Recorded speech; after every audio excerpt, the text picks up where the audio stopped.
नमस्कार। स्वागत है आप सबका द इकोनॉमिस्ट में। तो यहाँ पर हम डिस्कस करने जा रहे हैं एंट और ड्रैगन के बारे में। तो यहाँ पर स्टार्टिंग में हेडलाइन भी है कि ant bite dragon and dragon sweat ant. So चींटी ने ड्रैगन को काटा और ड्रैगन ने बहुत बुरी तरह से मारा चींटी को।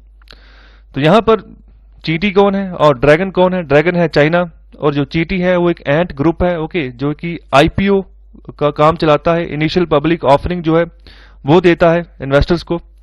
तो ये चाइना की ही कंपनी है, ओके। तो एक कंपनी है जिसका नाम है अलीबाबा। ये एक ई कॉमर्स प्लेटफॉर्म है, ओके, काफी बड़ा प्लेटफॉर्म है चाइना का, ओके, जिसके की फाउंडर है जैक मा, ओके। तो उन्हीं के अंतर्गत एक कंपनी है उनकी जिनका नाम है एंट ग्रुप आईपीओ, ओके।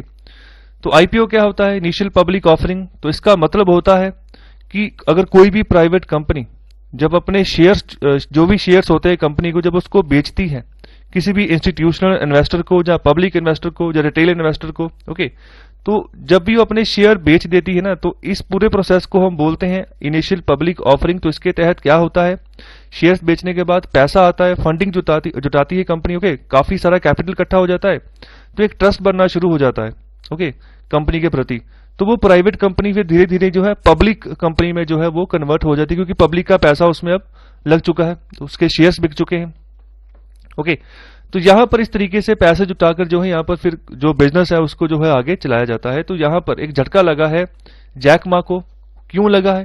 क्योंकि जो चाइना की सरकार है, जो वहां पर कम्युनिस्ट पार्टी ऑफ चाइना की सरकार है, उन्होंने यहाँ पर जो एंट ग्रुप का आईपीओ है ना, उसको सस्पेंड कर दिया है, ओके। जो शेड्यूल डेट थी, ओके, उससे पहले ही उसको सस्पेंड कर दिया है कि अभी के लिए यहाँ पर कोई भी इन्वेस्टर जो है यहाँ पर शेयर नहीं खरीदेगा। तो इस तरह से झटका लगा है, ठीक है। पैसे आने थे, पैसे आने अब रुक गए। वैसे ही कोविड-19 की वजह से सब जगह इंपैक्ट पड़ा है, तो यहाँ पर भी है। तो फिर भी यहाँ पर इन्वेस्टर यहाँ पर इन्वेस्ट करने वाले थे, ओके, जो भी यहाँ पर डेट रखी थी जब ये शेयर्स की जो भी बिक्री या आवंटन होना था। तो एक तरह का बड़ा लॉस है, ओके। चाइनीज अगर पॉलिटिको इकोनॉमिक सिस्टम के बारे में बात करें तो एक बड़ा लॉस है यहाँ पर। और जो ग्लोबल इन्वेस्टर कम्युनिटी है, ओके, तो वो अभी उनका जो ट्रस्ट है ना वो सही नहीं अब रहेगा, अब कम होता जाएगा। जब भी सरकार इंटरवीन करेगी ना कहीं पर भी किसी भी इकोनॉमिक प्रोसेस में, तो वहां पर ग्लोबल इन्वेस्टर 100 बार सोचता है। तो उनकी नजरों में अभी यहाँ पर जो है चाइना का जो इकोनॉमिक सिस्टम है, पॉलिटिको इकोनॉमिक सिस्टम है, वो सही नहीं है, ओके। क्योंकि लास्ट मिनट में आके यहाँ पर जो है पोस्टपोनमेंट कर दिया है कि आईपीओ जो है अब अभी जो शेयर्स है वो आपने नहीं बेच सकते। तो यहाँ पर कंज्यूमर प्रोटेक्शन की बात कर रहे हैं, ओके। तो जो रेगुलेट यहाँ पर जो भी इनकी एजेंसी कर रही है चाइना की, तो कंज्यूमर प्रोटेक्शन की यहाँ पर ध्यान रख ही नहीं रहे, ओके। अपनी मनमर्जी कर रहे हैं जो इनके मन में आता है, जो भी China communist party of China के जो लोग हैं वहां पर। तो यहाँ पर कई बार हम कंपैरिजन करते हैं ऐसे मैटर्स को इंडिया और चाइना के साथ भी। तो अगर इंडिया का रेगुलेटरी सिस्टम की बात करें तो काफी स्टेबल है और प्रेडिक्टेबल भी है, ओके, कंपैरिजन अगर करें हम इंडिया और चाइना के बीच में। यहाँ पर एक थोड़ी सी छोटी सी स्टोरी मैं यहाँ पर शेयर करना चाहूंगा अलीबाबा के जो फाउंडर हैं जैक मा के बारे में।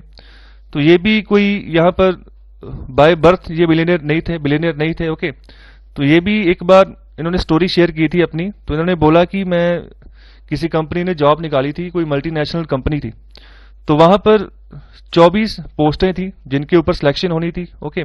तो बंदे गए 25।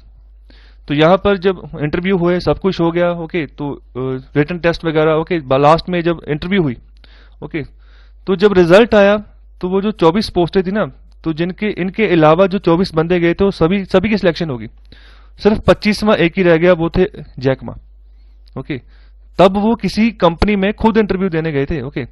तो बाद में उस समय पर ई कॉमर्स प्लेटफॉर्म का चलन धीरे धीरे शुरू हो रहा था, ओके। इंडिया में भी फ्लिपकार्ट जो है, अमेजोन तभी नहीं आया था, स्टार्टिंग में फ्लिपकार्ट था, ओके। तो ऐसे ही अलीबाबा उधर धीरे धीरे अभी डेवलप करना उन्होंने शुरू कर दिया वहां पर, और धीरे धीरे वो चाइना का एक सबसे बड़ा ग्रुप बन गया चाइना के अंदर, ओके।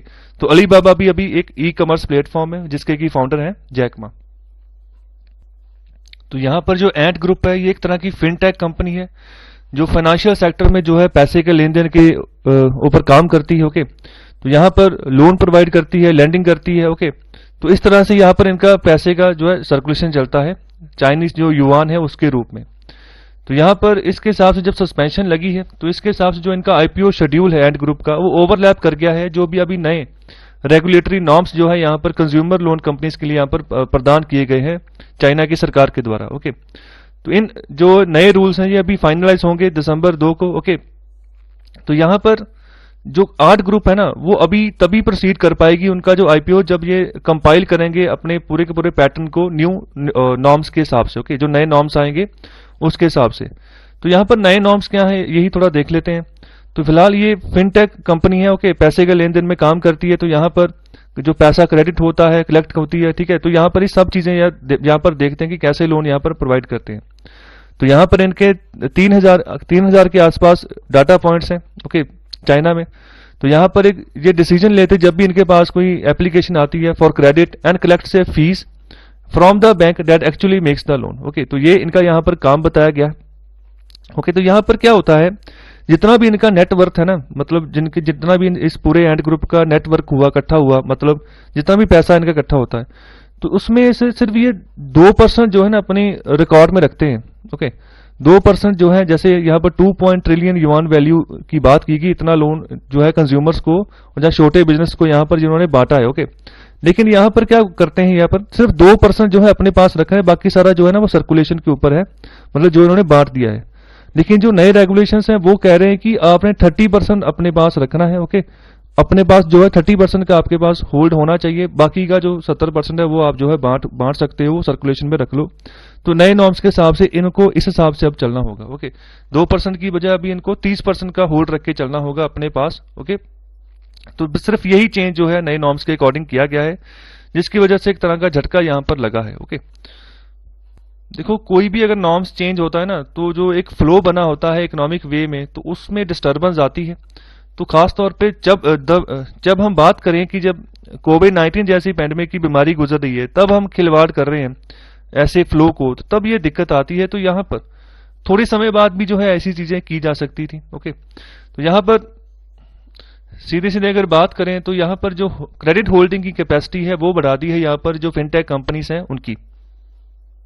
तो यहाँ पर आगे बात की गई है कि जो एंड कंपनी है अभी उसको जरूरत पड़ेगी नए नॉर्म्स के हिसाब से नए लाइसेंस लेने पड़ेंगे अगर उसने एडिशनल कैपिटल रेज करना है। ओके, तो यहाँ पर भी एक तरह की ऑब्स्ट्रक्शन हो गई है। ओके, तो यहाँ पर सीधे सीधे बात समझाई गई है, कही गई है कि जितने भी डिटेल्ड रेगुलेटरी प्रपोजल थे, ओके, वो एक ही मोमेंट में यहाँ पर इकट्ठे नहीं हो सकते। ओके, तो यहाँ पर जब उनका काम चल रहा था, जब वो कैपिटल रेस कर रहे थे अपनी जो मेगा आईपीओ है, ओके, तो वर्ल्ड लार्जेस्ट यहाँ पर आईपीओ इनका बोला गया है एंड ग्रुप का। तो जब ये अप्रूवल्स ले रहे थे तभी आपको जो था इनके साथ काम करके इनको बताना चाहिए था। ओके, तो अभी आपने उनको कुछ भी नहीं बताया। ओके, जो एक तरह के नेशनल चैंपियन है आपके यहाँ, ओके, आईपीओ के मामले में, तो यहाँ पर तो जो भी रूल्स आपने यहाँ पर कुछ बोला ही नहीं आपने उनको कि अपने जो है आईपीओ को आप होल्ड कर लो। ओके, जब तक कि नए नॉर्म्स नहीं आ जाते। ओके, तो ये तो एक तरह की दिक्कत की बात होगी ना। इतना बड़ा ग्रुप है जिसको आपको कम से कम थोड़ा सा इंटीमेशन यहाँ पर देना चाहिए था जब वो अपने प्रोसेसेस के लिए फाइल कर रहे थे। ओके, अप्रूवल ले रहे थे आपसे। ओके, तब क्यों नहीं आप बोले। तो यहाँ पर जैकमा जो है उन्होंने क्रिटिसाइज किया है इन रेगुलेटर्स को कि आपकी अप्रोच जो है ना आने वाले समय में जो ये फिनटेक कंपनीज है वो आप उनके लिए सही नहीं है। ओके, अगर आप इस तरीके से काम करोगे तो ग्लोबल इन्वेस्टर का ट्रस्ट टूट जाएगा। ओके, अगर इन्वेस्टर का ट्रस्ट टूटता है तो इकोनॉमी को चलाना बहुत टफ हो जाता है। अगर किसी जगह किसी ने इन्वेस्ट किया है तो अगर डोमेस्टिकली इन्वेस्ट हो जाता फिर जरूरत क्यों पड़ती ग्लोबल इन्वेस्टर की। ओके, तो इंडिया की सिचुएशन भी ऐसे ही है। इंडिया को भी अच्छे खासे जो है ग्लोबल इन्वेस्टमेंट की जरूरत है अभी, क्योंकि इकोनॉमी को दोबारा हमें सही करना है। हालांकि इकोनॉमी का साइन आ गया है कि रिकवरी करनी शुरू करती है। अभी सारी इकोनॉमी टोटली ओपन कर दी है, आप कहीं भी किसी स्टेट्स में अभी आ जा सकते हो। फिलहाल अभी ऐसा कोई नहीं चल रहा कि आपको मतलब क्वारंटाइन किया जाएगा। तो इकोनॉमी दोबारा से ओपन हो चुकी है, तो आने वाले समय में इकोनॉमी हमारी रिकवर कर लेगी। लेकिन फिर भी हमें एक ह्यूज जो है बाहर से इन्वेस्टमेंट चाहिए, फॉरेन इन्वेस्टमेंट चाहिए, जो कि हमारे जो प्रोजेक्ट्स हैं, जैसे नेशनल पाइपलाइन एक प्रोजेक्ट है, ठीक है, उसके थ्रू 7000 के करीब उसके अंडर प्रोजेक्ट आते हैं जो जिनको मतलब हमें काम करवाना है, तो उसके लिए पैसा चाहिए, नहीं तो काम रुक जाता है। बहुत सारे केसेस ऐसे भी हैं भारत में जहां पर कोई हाईवे बन रहा है, ओके, तो हाईवे मतलब रुक गया रास्ते में, क्योंकि फंडिंग की कमी होगी, रास्ते में रुक गया, 4 या 5 साल बाद फिर दोबारा से मतलब वहां से काम शुरू होता है। तो ये ऐसे भी प्रोजेक्ट्स इंडिया में चलते हैं। तो यहाँ पर अच्छी इन्वेस्टमेंट की यहाँ पर जरूरत है। तो जैकमा भी यहाँ पर जो उनकी सरकार के जो रेगुलेटर्स हैं वहां पर उनको क्रिटिसाइज कर रहे हैं कि आने वाले समय में आप फिनटेक का हाल खराब कर दोगे, तो आपको अभी यहाँ से सही तरीके से अच्छे से रेगुलेट करना है अगर किसी कंपनी को अच्छे से सर्वाइवल देना है अपने देश में। तो यहाँ पर स्टार्टिंग में ही जो हेडलाइन है, लेट्स लीगलाइज गांजा बिफोर यूएस डज इट। हालांकि यूएस इस गांजे को लीगलाइज कर दे उससे पहले इंडिया जो है वो इसको लीगलाइज कर दे। तो यहाँ पर क्या रीजन है, तो स्टार्टिंग में बात कर रहे हैं, अभी के लिए यूएस में इलेक्शन होकर हटे हैं। तो यहाँ पर अभी वोटिंग है, ठीक है, उसकी अब गिनती अब शुरू हो रही है। तो उसके तहत यहाँ पर जो यूएस है ना, वहां पर जो ड्रग्स होते हैं इनका भी जो इन्फ्लुएंस जो है वो सामने आता रहता है। तो यहाँ पर 5 स्टेट्स की बात की गई है जिनके जो वोटर्स हैं, ओके, वो अपना डिसीजन उन्होंने लिया है किस बिहाफ पर, कि जो मैरिजुआना है, ओके, जो उसका यूज मतलब जो भांग है, जो उसका यूज जो एडल्ट सिटीजन्स के द्वारा किया जाता है, ओके, तो उसको यहाँ पर डीक्रिमिनलाइज नहीं किया गया। ओके, तो वहां पे लोग जो है भांग को यहाँ पर यूटिलाइज करना अच्छा नहीं समझते हैं। ओके, तो उसकी जो कंजप्शन है वो भी वहां पर बहुत कम होती है। तो इसके तहत भी जो सरकारें यहाँ पर एक्शन लेती हैं, तो अगर सरकार ने एक्शन नहीं लिया इसके खिलाफ, तो इसके तहत भी यहाँ पर जो वोटर्स है ना 5 स्टेट्स के, वो डिसीजिव है कि किसको वोट देनी है किसको नहीं देनी है। ओके, तो यहाँ पर बेसिकली भांग को हटाने की बात की गई है। तो अगर बात करें जहां पर अभी जॉय बिडेन जो जीत रहे हैं, ओके, खास तौर पर जिन जिन जिन स्टेट्स ने जॉय बिडेन को ज्यादा वोटिंग की है, फॉर एग्जांपल एरिजोना है, न्यू जर्सी है, ओके, इसी तरह जो डोनाल्ड ट्रंप है, ओके, जिन स्टेट्स ने इनको वोटिंग की इनके सपोर्ट में, तो वहां पर मोंटाना है, मिसिसिपी है, साउथ डाकोटा है, इसके अलावा और भी 11 स्टेट्स हैं, ओके, और जो वाशिंगटन डीसी है, ओके, ये भी जो है ना यहाँ पर चाहते हैं कि आप गांजे को लीगलाइज करो। ओके, भांग तो एक साइड पे होगी, आप गांजे को लीगलाइज करो। तो यहां पर सीधी सीधी बात बोली गई है कि इंडिया को भी इसी पैटर्न को फॉलो करना चाहिए। ओके, तो यहां पर ये भी आगे बात कर रहे हैं कि सिर्फ ऐसे नहीं कि हमेशा क्या होता है कि जो पैटर्न पिछले काफी दहाकों से चला आ रहा है ना, तो वहां पर ऐसा है कि जो अमेरिका आज सोचता है, ओके, जो वो जो है हम कल को सोचते हैं। ओके, जब वो कर लेता है तब हम सोचना शुरू करते हैं। ओके, तो ये चीजें हमें अभी ठीक करनी होगी। यहाँ पर सीधे सीधे बात बोल रहे हैं कि हमें सिर्फ ये काम इसलिए नहीं करना है कि जो अमेरिका आज सोच रहा है, ओके, हम कल सोचेंगे, हम इसलिए करना है क्योंकि हमें गांजा से कोई प्रॉब्लम नहीं है। अगर इसको हम लीगलाइज करते हैं, इसे हम स्टार्ट करते हैं, तो हमें इससे कोई प्रॉब्लम नहीं होने वाली। तो यहाँ पर 1985 की बात कर रहे हैं। तो यहाँ पर रोनाल्ड रीगन ये यूएस के 40th प्रेसिडेंट रहे हैं 1981 से 1989 तक। ये भी 8 साल तक रूल करके गए थे। ये भी डोनाल्ड ट्रंप की ही पार्टी के सदस्य थे, जिसका नाम है रिपब्लिकन पार्टी। ओके, तो यहाँ पर इनके द्वारा उस समय में ना ड्रग्स के ऊपर एक वॉर छेड़ी गई थी। ओके, जो इनका मीडिया था, यूएस का मीडिया, तो मतलब काफी उस समय चर्चा में रहती थी। जो वॉर्स के खिलाफ इन्होंने ड्रग्स के खिलाफ जो वॉर छेड़ी थी, मतलब ड्रग्स जो है उनको कैसे कंट्रोल करें। तो उसी के प्रेशर के तहत यहाँ पर हमारे भारत ने भी एक एक्ट जो था वो बनाया था, जिसका नाम था narcotic drugs and psychotropic substances act, okay, 1985। सो यहाँ पर जब ये एक्ट बनाया गया था 1985 को, तो जो भांग थी, ओके, जिसको हम कैनाबिस भी बोलते हैं, ओके, तो इसको उस लिस्ट में नहीं रखा गया जिन लिस्ट में ये बाकी के जो सब्सटेंसेस हैं उनको रखा गया था। तो यहाँ पर यह भी कारण इसका बताया गया कि अमेरिकन जो है ना वो कभी भी भांग को यूटिलाइज करना जो है वो पसंद नहीं करते हैं। ओके, तो यहाँ पर बेसिकली यहाँ पर ये रीजन बोला गया है।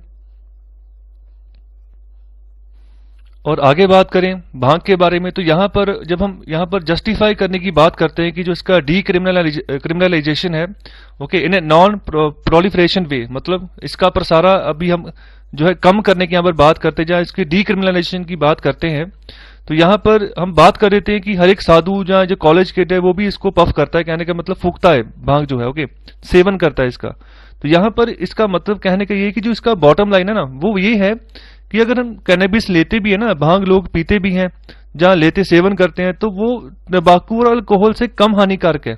ओके, तो यहां पर एक ये भी रीजन है कि इसको उस लिस्ट में नहीं रखा गया जो 1985 में जो अलग अलग सब्सटेंसेस की एक्ट बनाया गया तो उसमें। ओके, तो यहां पर अगर तंबाकू का कोई यहाँ पर बात कर रहे हैं या अल्कोहल का कोई रिप्लेसमेंट है, ओके, तो इसके तरफ भी अगर लोग यूज करते हैं कैनबिस को, तो उनकी बॉडी को यहाँ पर ज्यादा हार्म नहीं होता है, लेस हार्मफुल है। हार्मफुल तो है लेकिन लेस हार्मफुल है। और साथ ही साथ यहाँ पर बात बोल रहे हैं is indeed prescribe to ameliorate illness such as cancer, epilepsy and HIV। Okay, तो ऐसी बीमारियों से भी यहाँ पर जो है बचा के रखती है। यहाँ पर जो है अगर इसका भांग अगर सेवन करते भी है, हालांकि ऐसी कोई भी नशीली पदार्थ का यहाँ पर ये मैं नहीं बोलूंगा कि यहाँ पर सेवन करना है, सिंपल यहाँ पर बताया गया है कि क्या इंपैक्ट है, क्या इफेक्ट है। तो यहाँ पर एक रिपोर्ट है, स्टडी है जो 2019 में यहाँ पर स्टडी की गई थी एम्स के द्वारा। तो यहाँ पर रिपोर्ट में कहा गया है कि 7.2 मिलियन इंडियंस जो है ना वो कैनाबिस जो भांग है उसको उन्होंने कंज्यूम किया है 2018 में। ओके, तो यहाँ पर 72 लाख के आसपास जो है लोग हो गए।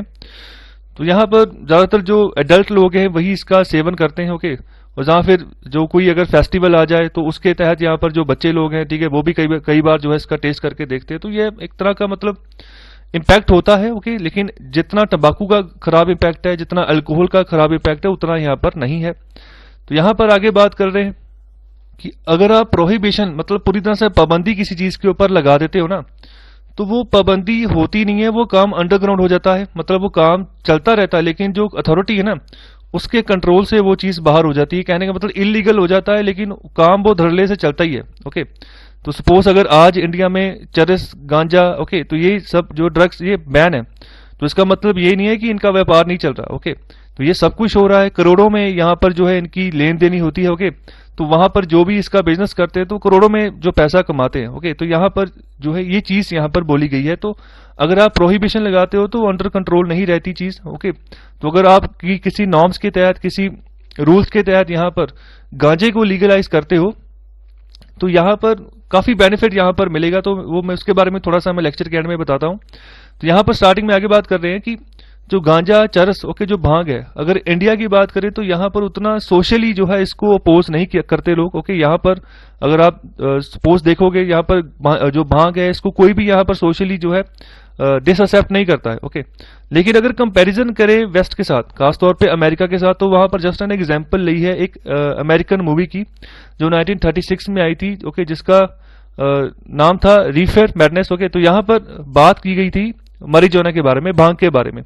उन्होंने इसको बोला था मॉरल डिग्रेडेशन। ओके, सो नैतिकता जो है ना, नैतिक का वो मतलब आप पतन कर रहे हो, तो ये चीज यहाँ पर बोली गई।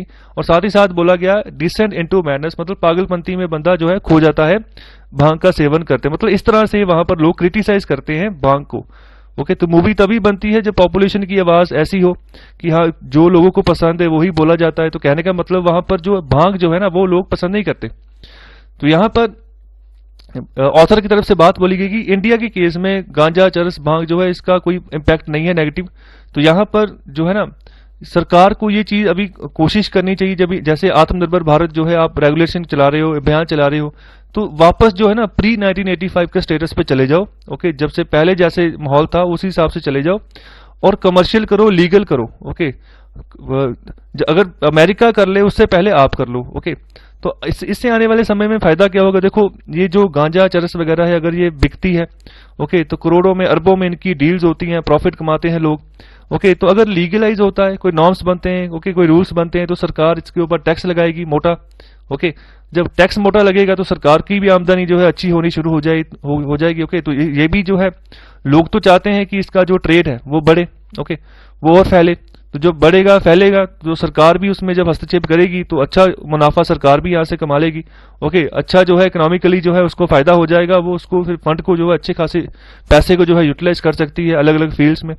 अगर मैं एग्जांपल लूँ, जो अल्कोहल है, ओके, जो शराब का नशा है, उससे भी अभी देखो, अभी ये लीगलाइज है शराब भारत में, तो वहां देखो जो स्टेट्स हैं कितना कितना मुनाफा कमा रही हैं।